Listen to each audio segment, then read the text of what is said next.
With 2017 in the rearview mirror and the boys and girls basketball seasons in full swing, Deer Park High School has a pair of teams making noise as Cincinnati Hills League play reaches terminal velocity. On the girls' side, head coach Tom Foke has his squad at 6-3 record, including 3 victories in the CHL. For perspective, the Wildcats won just 4 CHL games all last season. This year, the team relies on an up-tempo offense anchored by junior Tori Mackey, who averages 10.6 points per game, though the top 5 scorers on the roster are separated by just 4 points. Coach Foke said his team has relied on defense-first mantra in order to set the offense in motion. Very unselfish group of girls, great group of girls ready to work every day. They've really bought into the defense-first philosophy. We've got to stop teams before we can worry about scoring. I've got some leaders on the floor that want to take charge of the game. We share the ball. We are our leading scorer down to our 5th leading scorer. It's just 4 points a game difference between here, so you can't just stop one of us, you got to stop all of us. You're learning to be that leader on the floor because you're going to need those skills when you get out into college and get into the workforce. It's graduating here, it's graduating college, it's all those little things. We want to win games, we're going to compete, we want to get to the top of CHL, it's a lot of work. Big thing, we want to hang a banner. We want to win some playoff games. That's what we want this year. Overall, we've done a lot better with going fast pace. A lot of last year was just settle down and run your offense, but this year it's like a lot faster.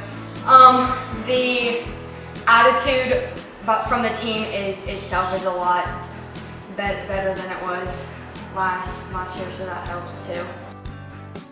It definitely changes the game because when you're just standing there like making 5-6 passes, it's more likely to get stolen.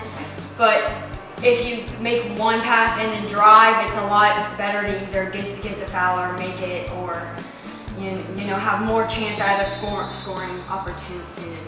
We set goals for the beginning of the year to at least split with every CHL team, like Madeira, all of those bigger schools.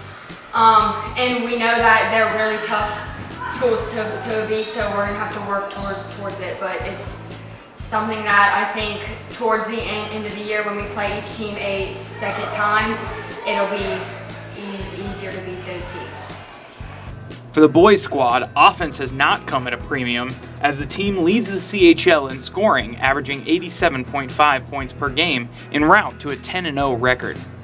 Though senior Damani McIntyre leads the way at 20.3 points per contest, 4 players average in double figures, while the team is shot at a 48% clip this year. For head coach Steve Gentry and his group, a high-pressure defense has led to the high-scoring attack. Gentry said the team uses a tough off-season workout to set up for the early success. We've been working all preseason to get to this point right here. You know, our goal was to come in and have a good regular season, you know, try our best to win the league, and then we'll look forward to other things after that. That's our number one goal right now, is probably just to win the league. Yep. With a league championship very much in sight, last week the Ohio High School Athletic Association released its first state rankings. The Wildcats landed at the number 5 spot in the state. Though pleased, Gentry wasn't quite ready to celebrate. Well, actually we're really not enjoying it because we're number 5, we're not number 1. So we still got room for improvement. That's why I always tell the guys, you know, I think it's good for the school to see that we're number 5. But for us, it gives us another goal to achieve or try to raise the bar to get to number 1. Our 6th man was definitely in the building the other night. Well, the last 2 nights against Madeira and against Indian Hill. Like I said, the community, great, man. Everybody from the community school has been coming with me with open arms. You know, I really appreciate that, being that I am living in the community now. I'm one of the community, so everything has been fine, man. I just like to thank everybody for coming out, showing a tremendous support, you know, and all the glory days from yesteryear, they starting to come back now, and everybody's excited, so are we. We got prepared by a lot of hard work in off season. I'm talking about a lot of hard work. There's like even times like on Sundays and on holidays, most people will be having days off. We're still in the gym trying to put in work and get better as a team.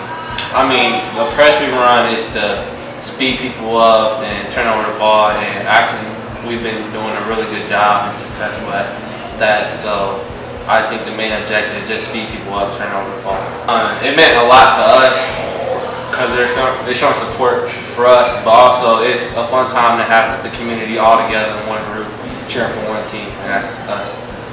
With nearly half of the season scheduled to play for both the boys and the girls squads, there are plenty of more opportunities to cheer on the teams.